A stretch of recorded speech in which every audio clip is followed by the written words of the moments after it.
It's called a lure. Actually, the Inspector Clouseau, an officer of the...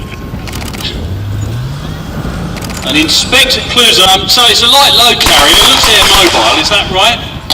Yes, it was built for the French airborne forces, and it uses entirely Citroën 2CV parts, engine, gearbox, suspension, steering.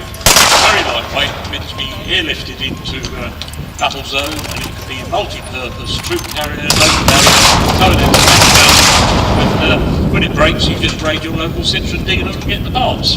Marvellous. I wonder what sort of age is it? 1978, about 600 of them. Lure actually won the contract to build them. They didn't design it, it was already someone had bought the design from a... It sounds just like a 2CV, now that I'm told. I think it's great.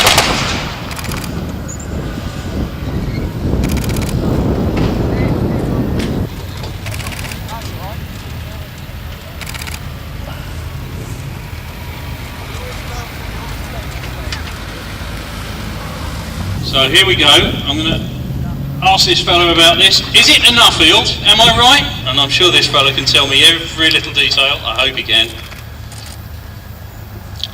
Good morning.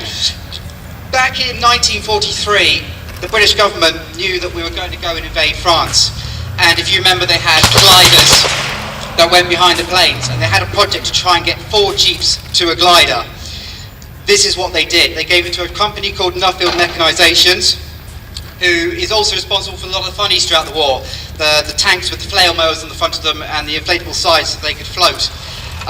So they gave a 1942 press-built Jeep to this Nuffield Mechanizations chap and said, make it smaller, gave some dimensions. This is what he came up with. At first it's obvious they cut the front off, they've cut the back off. Also everything around here is all narrower as well.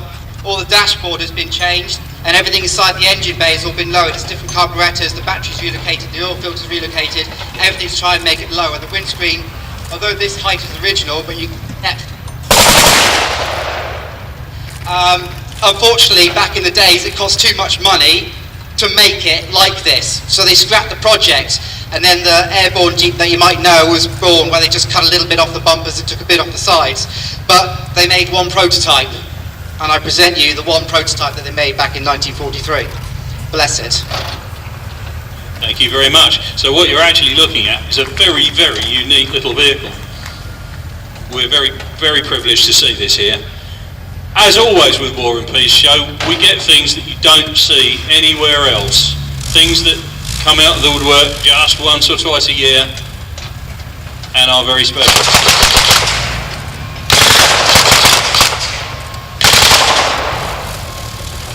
Say again.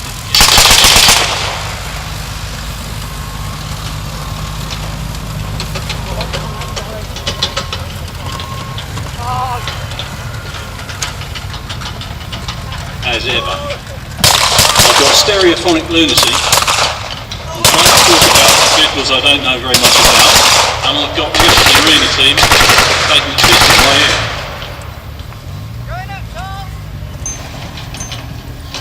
I always like the look of these pin scouts.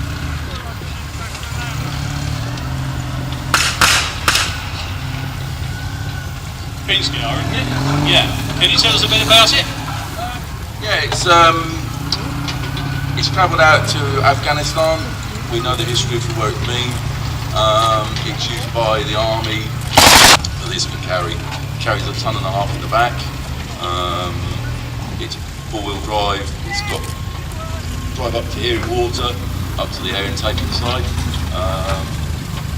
It's on the fly, it has got an axle underneath, so you've got a lot more ground clearance than most vehicles, and a lot of differentials. It's got a fancy system underneath it. Air suspension on the back. Weight. What a marvellous thing. Thank you very much, sir. So that's the pin scour. So that's our military oddities for today. The next event apparently is a noonday gun, so that'll be a little while. But we can just watch them travel for a little while. Thank you very much.